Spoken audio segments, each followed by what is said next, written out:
From the bridge jewelry category in Lucinda's Jewelry Boutique come these wonderful Holly Yashi earrings. They're long, I call them necktie earrings because they're narrow at the bottom, wider at the top, and they're quite long. Let's see if I can get them closer.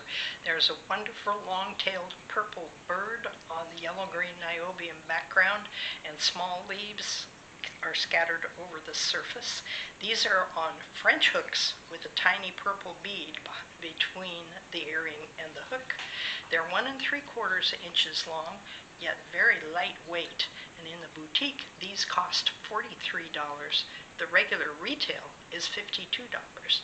So come see them at Lucinda's Jewelry Boutique, https://boutique.theliteratecat.com.